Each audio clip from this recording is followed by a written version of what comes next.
like sands through the hourglass. These are the turns of our cylinder.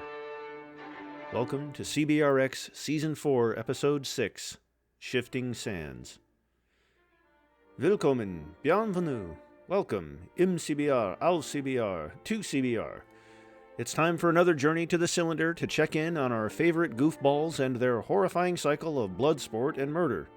When we left off last week, conflict had erupted in Australia, the Oirats were infighting, and South America was boring. I know, tell us something we don't know. This is Laxarax Ariskal, aka Lax, aka your showrunner and former chief power ranker, narrating this episode while simultaneously watching the CBR tick by in real time. We're almost up to turn 800, so as ever, it'll be a bit of a headfuck to teleport a few millennia back in time. But before we get to the action, it's time to check in with all our regular weekly shenanigans.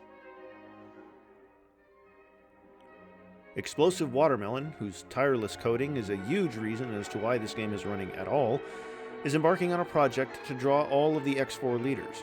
I particularly like this take on murderer and house arrest enthusiast Elizabeth Bathory. Really captures a certain je ne sais quoi. I think it's the mouth full of canines that does it. Nope Copter has produced this loving tribute to the Yellowknives and their strong pacifist traditions. In tests, Akaicho was very timid and hesitant to settle, so honestly, I'm just happy that he's been expanding a little more freely this time, even if that comes at the cost of any military at all.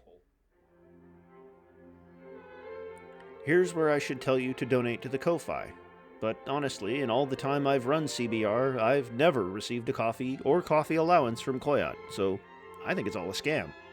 Granted, the proceeds from the Ko-Fi did pay for the PC on which I run the CBR, as well as an expansion pack I apparently did not have installed, which this season wouldn't run without. But come on, where's my chai latte, huh? A big winner in this week's PRs, the Noongar not only reached the top 20, but also leapfrogged the Palawa, beating them by just a single rank. They certainly took the initiative in the first war to break out in the Great Southern Land, but a war is far more than a single battle, and the next episode should be a big test for the traditional West Coast underdogs. We begin our regular proceedings with a look at a breakout star of Episode 5, the long-suffering Carmatians. We had a tough time getting Al-Janabi's infamous brigands anything close to their real-life counterparts, with their flat desert start kneecapping their early growth and expansiveness. Fortunately, we found an answer. Coral. One of the custom resources in CBR, we slightly altered it to give a production bonus, which gave them a couple of decent coast tiles to work early, and it helped a bunch. Plus, it's not even inaccurate to real-world geography, so that's a bonus. Bandar-e-Bushehr is safely Carmatian now, but Shiraz is still firmly on the front lines, with Afsharid units prowling close by. A Mongolian army is steadily making its way through the hinterlands of Selkup territory, close enough to their cities to make Vonya wary, though not so close that he's firing warning shots. There's nothing to fear from an army of that size, frankly. More worrying is the Dzungar settler about to snap up some prime real estate just over the Altai Mountains from Narim. Still, you'd be hard-pressed to say the Selkups haven't come flying out of the gate, as they rapidly approach a double-digit city count. Dai Viet have a very pleasingly shaped empire, tracing real-life Vietnam's spindly coastline with a somewhat oversized head stretching into Laos and Yunnan. That's great, because it doesn't look like they'll be settling much more. They are becoming remarkably boxed in. They have a settler over on Luzon, but they're surely too late.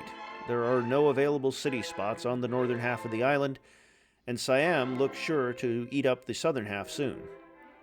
Zheng fight off a pithy Goguryeo naval assault.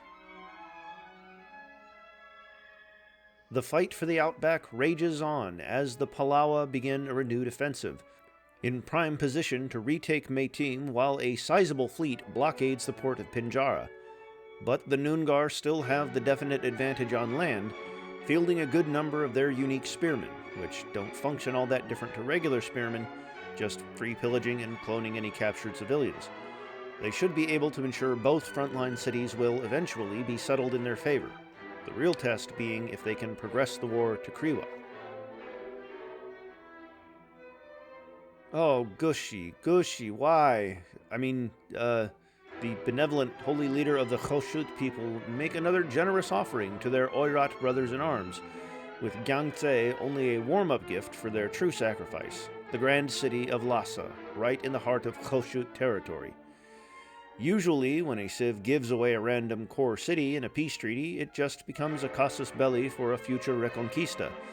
But the terrain in Tibet is so unforgiving that they might be hard-pressed to easily liberate the city next time these two go to war. The Harappa army is looking strong.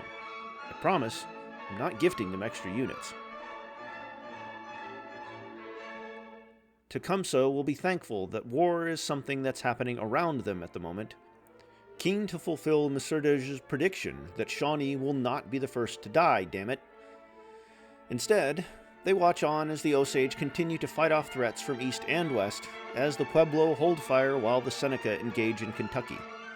Corn Planter has taken a break from planting corn to enhance the Seneca religion, which we'll get a good look at. Right now, they elect to expand their pagoda complexes to include vast basilicas, making a tidy profit from tithes in the process, while also establishing sacred orders in order to better recruit proselytizers to the faith. Not the flashiest beliefs, and it's still a very culture-focused religion, but with Shawnee Lutheranism right on their doorstep, this should help them establish Gaihuyo as a dominant faith in its own right. After an uncharacteristically feeble start, Nestor Makhno is finally coming into his own, besieging his former Black Sea jewel Ekaterinoslav, and close to capturing the Latvian outpost of Rezekne. It's worth saying, though, that should these battles go smoothly, it would give Makhnovia just 5 cities, much less than most civs have through settling at this stage. There's clearly still a lot of ground to make up here. Elsewhere, Pontic troops swarmed through the Caucasus without making so much as a dent on Lagan's defenses. Does Lagan not sound Irish to anyone else? Ndongo Matamba are currently at war with just about every one of their neighbors, excepting the one with only 2 cities. This is proving to be far less of a problem than you might expect. None of their cities have taken a lick of damage yet, with Eswatini unable to get close to Gabasa, Kanem-Bornu's horsemen being kept away from Kindonga by an Afsharid scout, and Sabah de Emet just, maybe the DMT is getting to them. The only actual threat is to their newest city, Kambambe, which is unprotected and facing a real test from Mogadishu's unlikely land army. They should feasibly be able to rebound and take the city back if worst comes to worst, especially as the only civ on the block with composite bowmen. Mogadishu are yet to build up much of a navy, but having now unlocked the ability to embark, they are starting to stretch tentacles across the local pond, establishing the colony of Afgoi on Madagascar. With another bleak desert start, Mogadishu were also a civ I worried about in testing, so I'm glad to see a strong start from them this time around. As I've said many times before, if Koyat let me have my way, I'd manually rename every city on the cylinder to accurately reflect their real-life counterparts. Shaybani evidently agrees with me, settling Balkh on what I'd call the perfectly accurate tile. A sexy move, but maybe not a particularly strategic one, as they are still at war with Harappa, who loom menacingly close by. On the Kazan front, Elista is safe and secure, though further progress seems unlikely at this point. Dang, it's been a good few turns for Desert Star civs. Warms my heart, it does. I feel Guangai To's thunder has been somewhat stolen by the more glamorous Shang just to the south, but he's building a steadily more and more impressive empire in the Amur Basin, joining the 10-city club with the founding of Yodong. They've also built a few of their unique horseman replacements, the Gai Mamusa, which enjoys rough terrain like the forest of the Gogurt North. I do think the icon looks a bit like a rhino, but as far as I'm aware, they do ride horses. Mongolia also have a new city up, Tiflis, on the shores of Lake Baikal. The invasion of Khorne continues, and Mag might have just enough of a navy to flip the city this time. Though, not to burst the hype bubble, but Wagi will assuredly flip the city back, if so.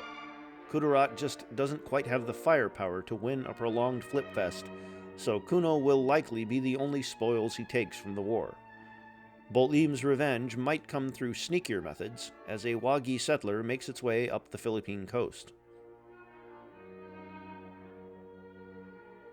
The Pharaohs, for whatever reason, are almost always stats leaders in any game they appear, and they've sure lived up to expectations so far, commanding a mighty production score as well as superlative science and population. Their second city of Klaksvik has a higher population than most capitals. That surplus of people is being put to good use, most of them being press-ganged into the Navy, it seems. That's a much bigger fleet than we've seen from any other civs so far, even the other early sailing civs. Kudarat captures Khorne, but with 4 spearmen in tow, the Wagi will easily take the city back next turn, and only a tremendously timed peace treaty would see Maguindanao keep the city at this point. Maguindanao's reserve fleet consists of a single trireme. This area of the world is also pretty high population. Wagi's Bons actually outclasses the capital of Mount Hagen, while Mag's cities of Simue and Lamitan are also pretty little metropolises. And as the last screenshot teased, the city of Ekaterinoslav has finally been liberated by Makhnovian forces. Please ignore that it was Makhno who gave the city away in the first place. Rezekne should be next, though Makhno should beware the Latvian forces mustering around Lipaia, as his empire's western flanks look a little vulnerable. Latvia, meanwhile, has already replaced the lost city, founding Jurmala at the foot of the Gulf of Finland. Pontic's scythed chariots continue to raid the Abkhazian highlands. An oasis in the heart of the Gobi Desert, Karakoram's wondrous hanging gardens must be a tremendous sight for travelers, and a tremendous waste of water for residents. Should be a decent little wonder for Mongolia, anyway. We often see our Central Asian civs be low-food powerhouses, which usually leads to an insurmountable tech gap by the late game. Though the erroneously placed Lake Victoria, a little north of them, should help too. Gao Jiang, former midfielder for Qingdao Huanggai, might seem like an odd pick for a great general, and that's because the name actually refers to a Three Kingdoms-era general of Shu Han. He's been tasked by Nzinga with the defense of Kindonga, and he's likely finding it a breeze, with Kanem Bornu having only fielded a small force of horsemen, famously not great at taking cities. Of more interest is Kambambe, which has steadfastly shrugged off the assault of Mogadishu. Ndongo are looking very secure for a civ embroiled by war. There are an awful lot of Chinese generals, and this one's stayed a little closer to home. Princess Ping Yan, in our timeline a distinguished general who helped found the Tang dynasty, is tasked with pacifying Anyang. It's got a bad case of having its citizens murdered by a vicious Vulpine empress. It feels like every time we see Shang, they've added another city to their empire, with Jiaotun in the far north being the newest addition. But there is trouble afoot, as Zheng soldiers cross the Yangtze and penetrate far into the woods around Machang. It's a little too disorganized to constitute an attack, but it's a warning. Gotta admit, I was skeptical when I first saw Bora Bora sending settlers to Patagonia, but they've got a very healthy army garrisoned in their 2 cities now. They could do with more spearmen to match the big river horsemen, mind you.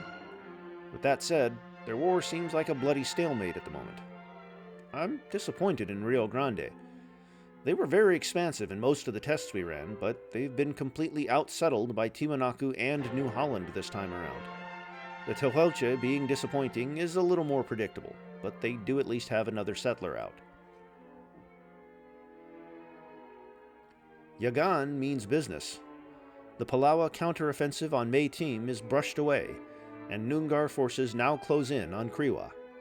Exposed and open terrain as it is, there is more than a good chance it'll be flying the orange and gray before the episode's over. But this offensive has come with a risk. Much of the land army defending Pinjara has been remobilized, leaving the port very vulnerable to Palawa's naval assault, with no melee units close by to flip the city back if needs be.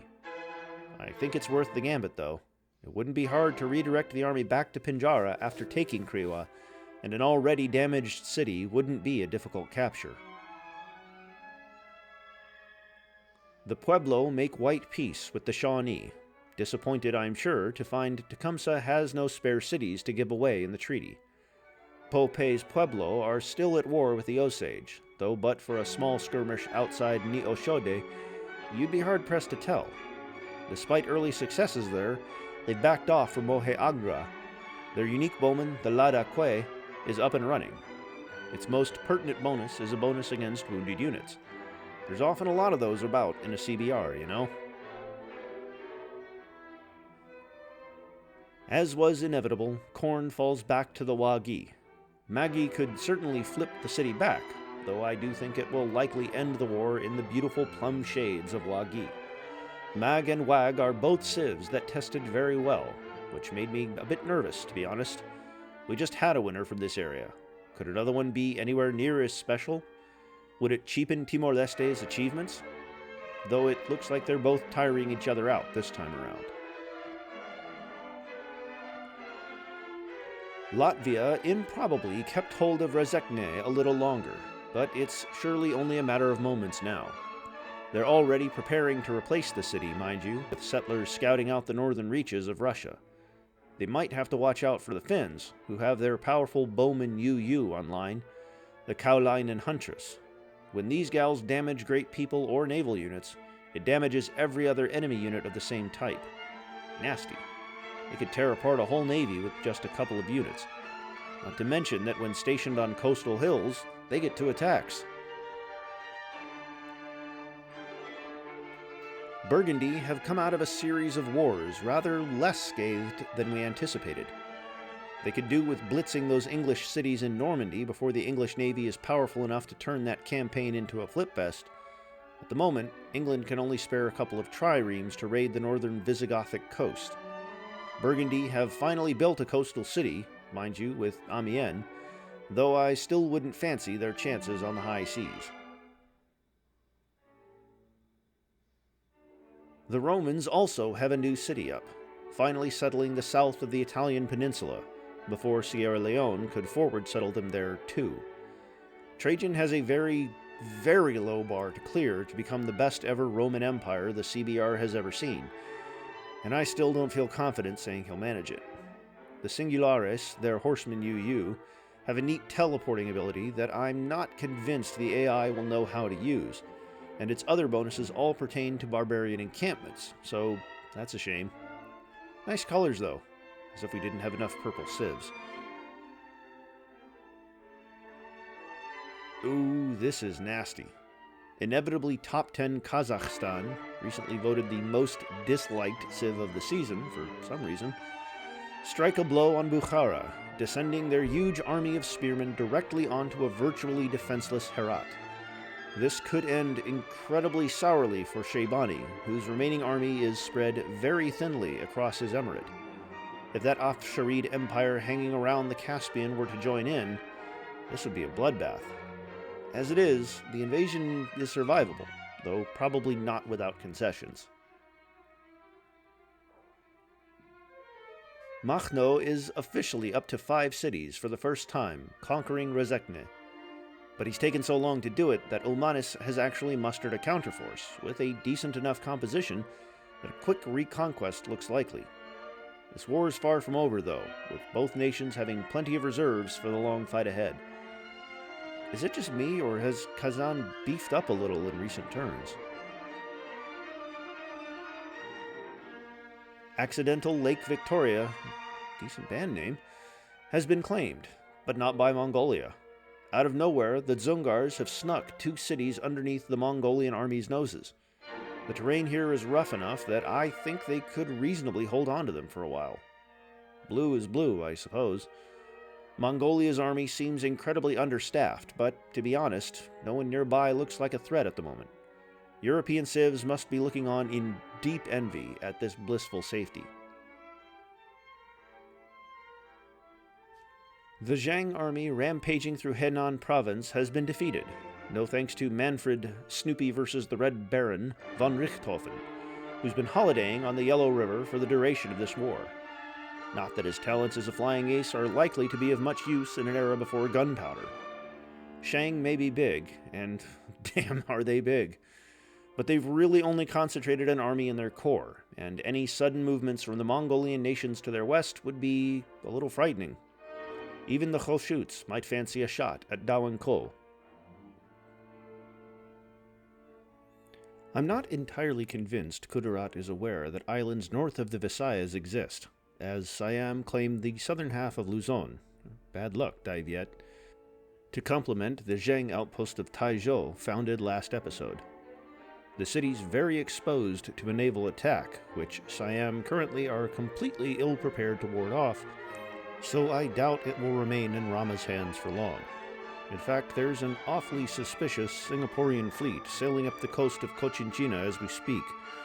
They're not currently at war with anyone, so keep an eye on those guys.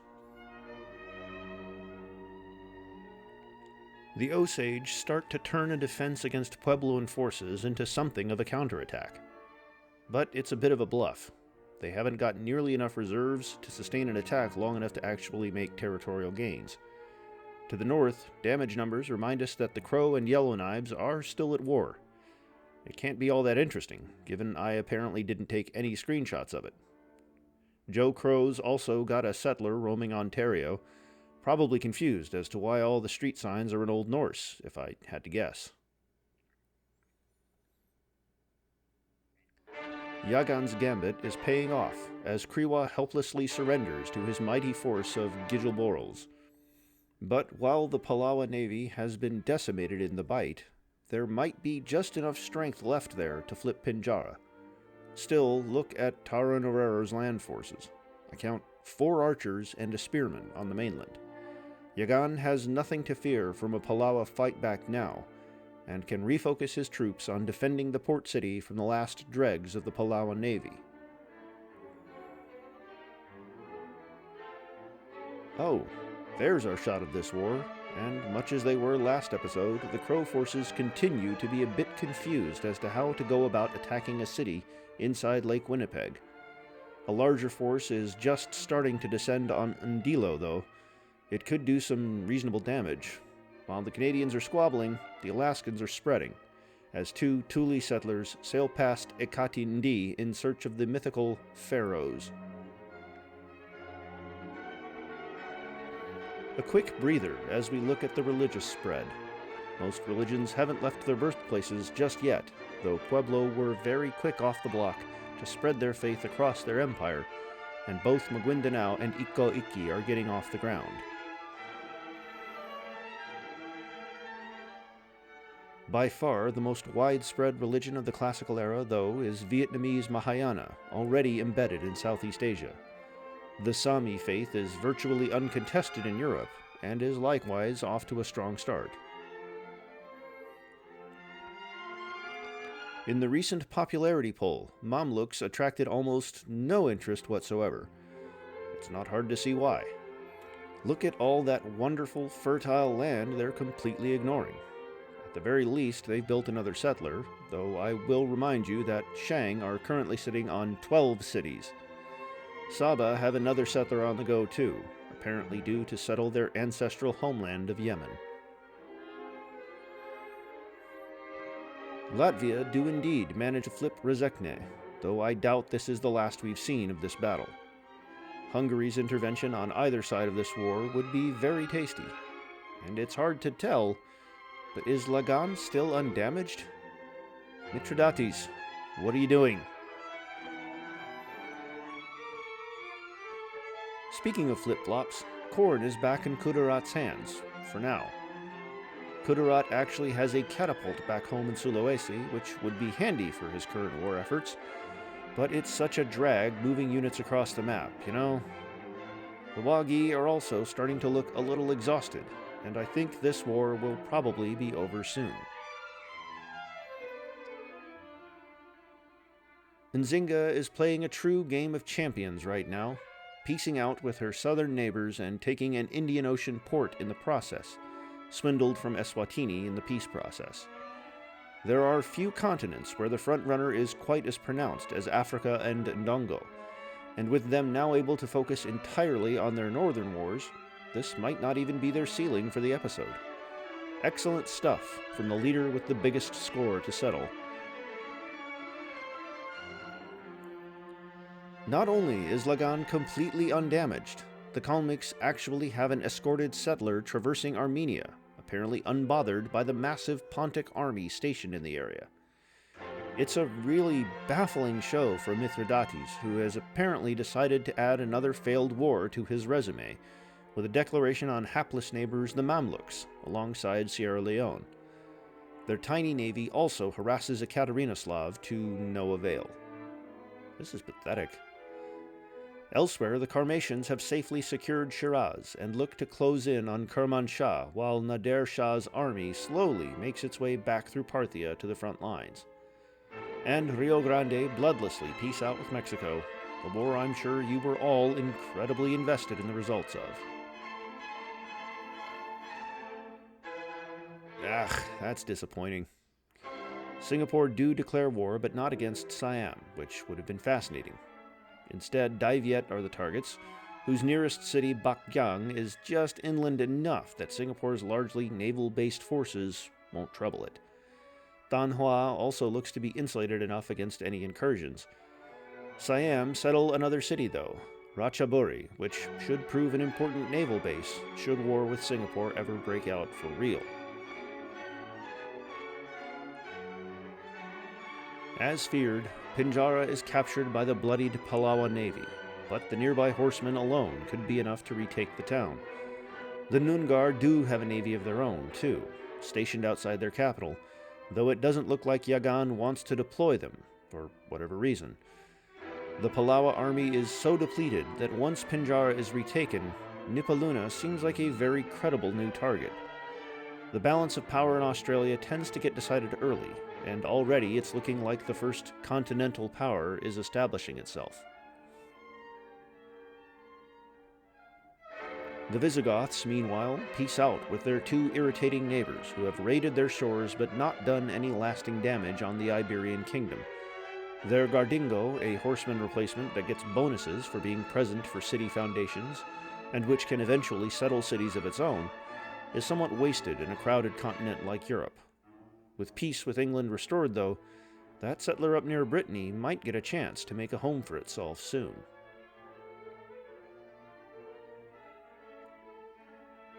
In Tórshavn, probably the biggest city in the world, but do not quote me on that, a holy temple to all the known gods and several of the unknown ones is completed. The Parthenon isn't a super useful wonder in CBR terms, but hey, someone's got to build it. As previously teased in the corner of a screen, the Karmatians have begun an invasion of Kermanshah. This will be a trixier target than their previous conquests, hidden among the hills of Fars rather than being out in the open plains of Mesopotamia, but it's eminently conquerable with the varied and sophisticated army that Al-Janabi is fielding, especially if he can get those catapults on dry land.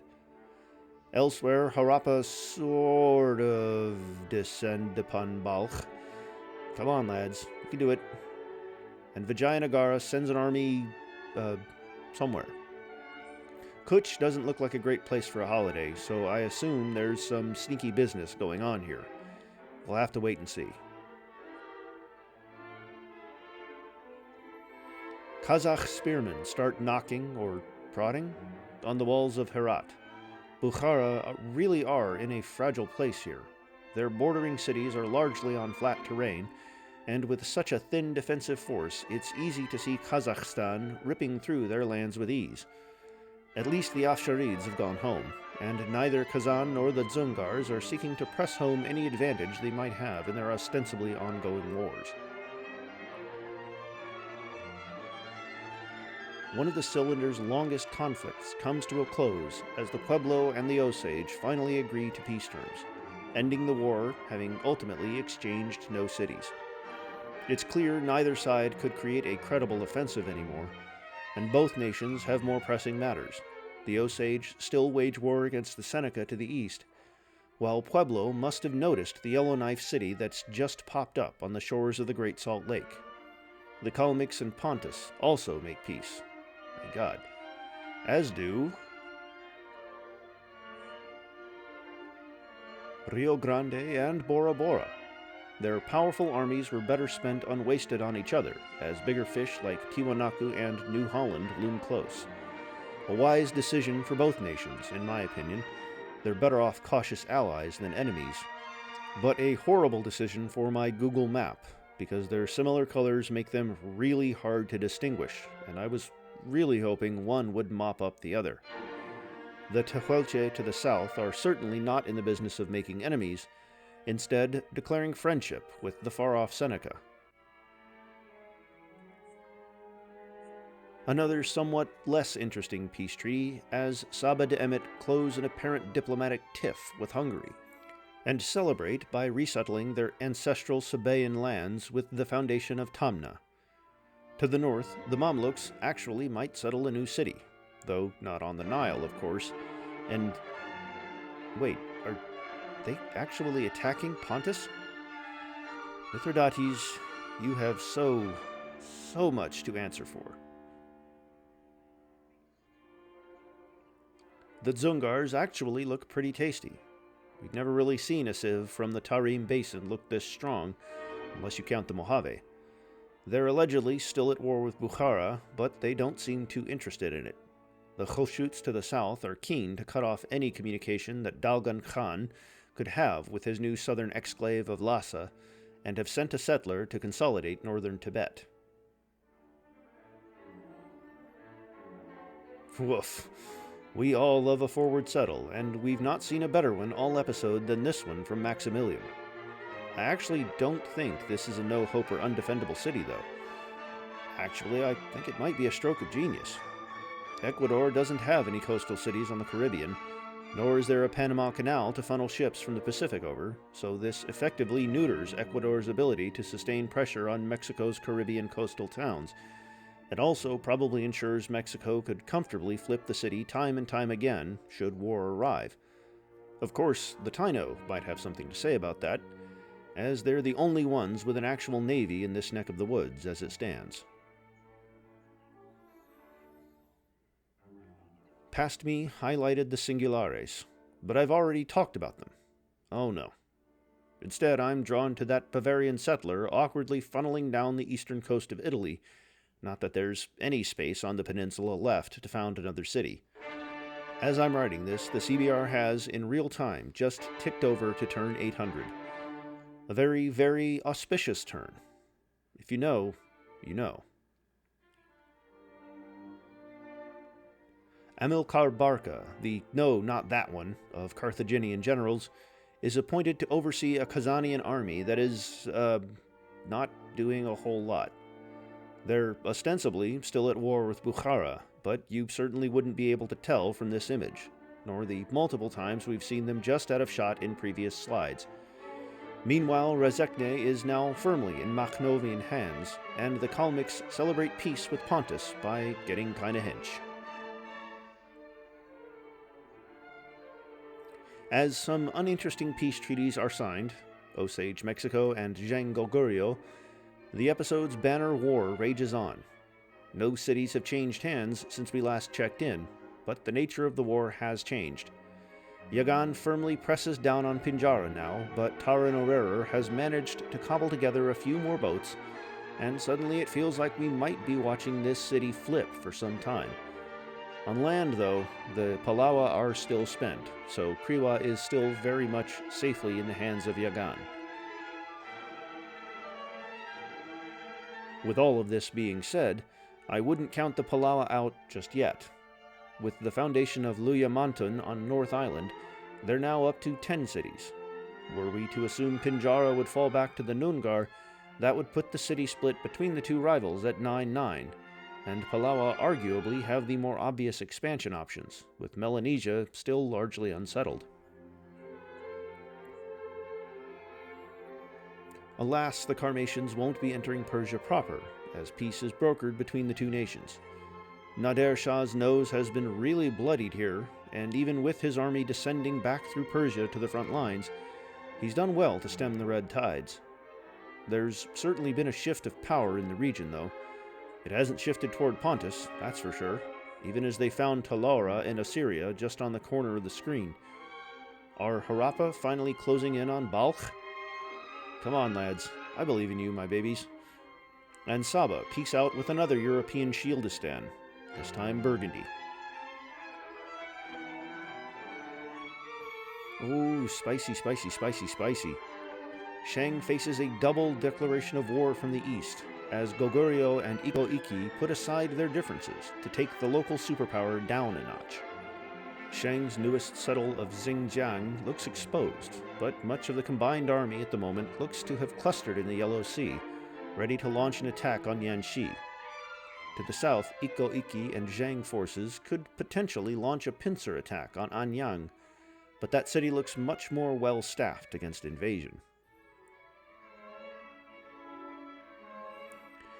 At what's probably the perfect time for Yagan, the Palawa sue for peace, leaving the Noongar safely in control of their two conquests and a recently reflipped Pinjara.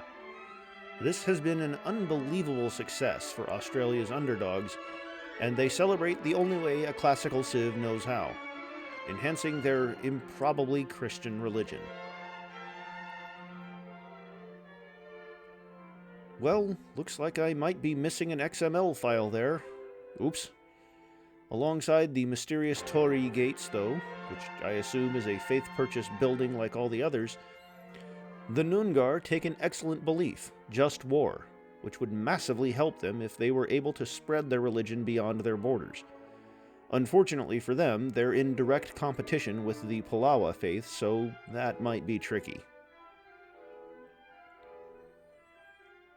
Europe is really eerie when it's at peace.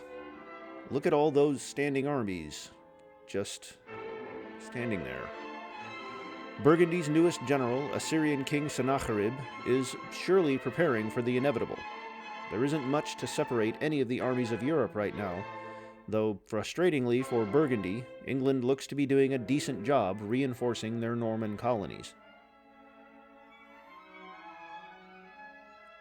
The vast Sahara lies largely unpopulated, with just a few very low population outposts scattered throughout the desert.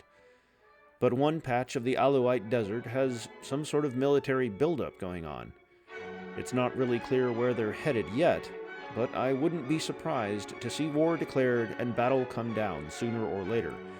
The Mamluks have their fourth city out, and it's somehow terrible, even by Saharan standards.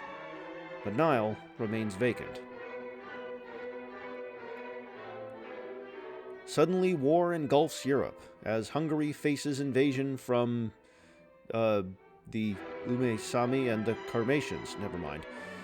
It's still quiet, too quiet, on the busiest continent. Pontus have squeezed a city into what little space was left, and settled Gazura on the lower Danube. It is wide open for a Hungarian invasion at some point, mark my words. Keen to cement their Caribbean holdings, but unable to squeeze a settler onto Cuba with all the Taino warriors hanging about, Mexico settle Merida on Isla de Juventud. Tiwanaku are interested in these developments and send scores of scouts out to monitor. Florida are still technically in the CBR. So England weren't just reinforcing, they were preparing. Former CBR champion Abd al-Rahman has planned an invasion of Burgundy, while staying safely at home in London himself. That's probably because he's already realized that England might get massacred here. I'm not sure they'll lose any of their cities, but I certainly don't think they have enough of an army to make much of a dent on the Burgundian homeland. Still, winning wars against the odds against French people is sort of Henry V's whole thing, so I'll withhold judgment for now. The race for the icy north is on, though it's somewhat one-sided. Kazakhstan is throwing out 4 settlers to Latvia and the Seljuks 1. I'm never quite certain how useful a bunch of low-pop cities right at the top of Russia tend to be, but hey, if you don't settle it, someone else will. As white peace reigns between the Rozvi and Mogadishu and Kazan and the Afsharids, the uneasy peace of Europe continues to come crashing down as Latvia declare war on Hungary. Latvia are, to the best of our knowledge, still at war with Makhnovia, so this is risky at best and incredibly foolish at worst.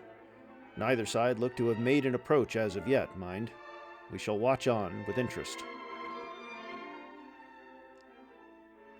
Going into CBRX4, one of the little battles I thought would be most interesting was Rozvi versus Eswatini. In tests, it had been pretty 50-50 as to who came out on top, though it was usually settled very early on. It certainly was settled early on this time too, with the winner being very comfortably Ndongo Mutamba. Eswatini can rejoice in at least spawning one of their unique Great General replacements, the Ngwenyama, which provide nearby melee units a bonus ranged attack. You have to say, for how relatively pathetic they are to most of the cylinder, they could still probably annihilate the Rozvi. Little victories, you know? The Singaporean fleet to the north is a flash of damage numbers, but that's something of a distraction, I think. Instead, I'm more interested in the race for Indonesia. Java is newly settled by Maguindanao, but Lee Kuan Yew is right on their tracks, sending a settler out to the western side of the island. The Maluku Islands are still prime real estate, meanwhile, for Maguindanao, the Wagi, or perhaps even the Yolngu. There are a fair few surprisingly powerful civs here, and the next couple settles could be decisive in deciding this region's fate. The War of the Four Kingdoms begins in earnest, as Gogurt's fake rhinos descend upon Xinjiang while Kenyo sends his fleets to harass Yanxi. I'm unsure why the Korean boats are currently sailing south, but I'm sure it's all part of Gwanggaeto's grand plan. Kochinga doesn't look to be getting too involved for now, preferring to wait and see if his allies' initial attacks make any progress, having bounced his armies off Shang city walls for centuries now. This is strategy. Face it, you may not like it, but this is what peak Roman tactics look like. Scipio's brand new signature formation, Le Line, coming to a war near you. The Thuli land on the shores of Nunavut, probably depressed to find it's just as cold as where they set sail from. Now this is turn-up. The down-and-out Kalmyks, fresh off their victory over Pontus, have launched a surprise attack on Makhnovia. I think Makhno has enough of an army to comfortably defend against the invasion, so long as Latvia don't start putting up a fight again. But I admire the boldness, courtesy of their new general Nyazinga, who, Google. Yep, that's just Nzinga again. Well, given her successes in her homeland, I have full faith Huliapol will be Kalmyk by the end of this episode. The Ume Sami might not have really done a lot, but they are looking beefier and beefier by the day. 2 new cities up in the far north of Norway and a hell of a lot of soldiers. You can be sure Rapolan is not staying Finnish for that much longer. For now, though, it seems faith is of more interest than war, with them having spread their religion into nearby Finland already. Burgundy and Hungary go to war, a fascinating conflict ruined by a stupid Bavaria. Neither Burgundy nor Hungary have been at all scarred by their respective invasions just yet, but it's early days there. King Catboy continues to stream Celeste. Oh boy, is it Race for the Tiny Islands time already? Sierra Leone gets an early lead by settling Sao Tome, with another settler in tow for moral support. KB also found the city of Ntajema in a very decent location hidden between some mountains, while Sabaean forces attempt an invasion of Ndongo, but wind up following a DMT-induced hallucination into the jungles of Central Africa instead. Harappa, as has long been established, are the eventual winners of CBRX4. They have to be. I have promised multiple times to simply reset the run until they eventually come out on top. So it is interesting to see them play the role of the underdog, or dare I say it, incompetent Civ in the early game, having made seemingly no real attempt to invade the sitting duck city of Balkh, despite a thoroughly decent army. It at least makes more sense than whatever Vijayanagara is doing. Breton 100 Years' War veteran Duguesclin is leading a scattered band of men to the north to fight some foe. They're actually at war with Kazan, and it's very possible that Krishnadevaraya is trying to maneuver the army all the way up to Russia. As Harappa incredibly coolly and sexily declares war on Hungary, a terrible civ no one likes, Goguryeo really start to bring the heat down on Shang. Xinjiang is down to half damage, and Yanqi faces bombardment on all sides from a combined Korean-Japanese force.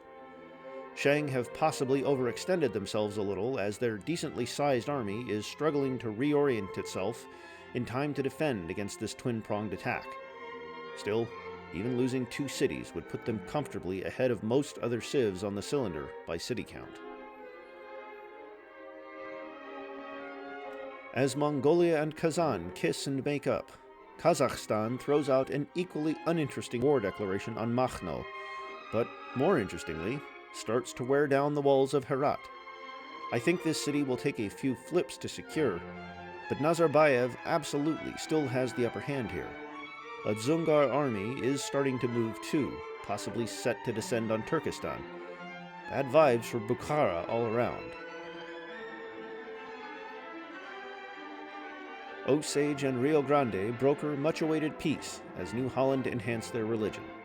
I apparently didn't take a shot of their new beliefs, and I've literally just shut down the CBR for the night, so they'll have to wait until tomorrow, probably. The Tehuelche are the newest entrants to the one-tile island race, settling Coyoncura on Isla de los Estados. A fleet of Dutch ships maps the complicated Chilean coastline as a Rio Grandese settler searches for yet more awkward forward settle spots. The Rosvi and Hungary, whose emblems I always get confused for some reason, make peace. As Pontus and the Afsharids bring an end to a war that could have been, but wasn't, interesting, the first shots of the England-Burgundy War are exchanged. Amiens is the surprising front line, with English ships coming to bear on the newly minted French port, while the Norman front remains, charitably, a clusterfuck. Elsewhere, Henry V is playing Cromwell and sending settlers to Ireland. As the Crow and the Yellow Knives make peace off-screen, so much for Les Line by Scipio, there's a mad dash on to finish settling the Med. I spy settlers from Burgundy, the Visigoths, Rome, and the Alawites, all vying for a position among the improbable Sierra Leone north coast. Speaking of Sierra Leone, they've a new Saharan outpost, further complicating the region's messy borders with Kenema. The Alawites respond with some new religious beliefs. I did remember to take a picture of those, so get incredibly excited for a few slides' time. As previously mentioned, peace reigns in North America, unless you're Osage or Seneca, of course. Ultimately, much like the Pueblo and Osage War, this was a pointless war that went nowhere, but it was at least entertaining along the way. Thule still haven't settled any of those icy cities, while the Crow also sent a settler out to explore eastern Canada. The Seneca, meanwhile, keep it a little closer to home, founding Chenusio near New York, thus providing the world with 100% more bagel shops and dance punk bands. Florida continues to be a Civ in this season of the Civ Battle Royale. Finally, a look at the new Fat Rug beliefs, Seke system and missionary zeal, which are both completely unremarkable. Alas, that'll do for today's episode of the CBRX4. My name's Laxarax Araskal, reminding you that the conclusion is predetermined, I know everything, and thus any time I offered any prediction or speculation in this episode, it was with the full knowledge of whether I was right or wrong. Have fun reading into that. And so, from your humble writer and your humble narrator, Doc Ito, I bid you good night, and we'll see you next time.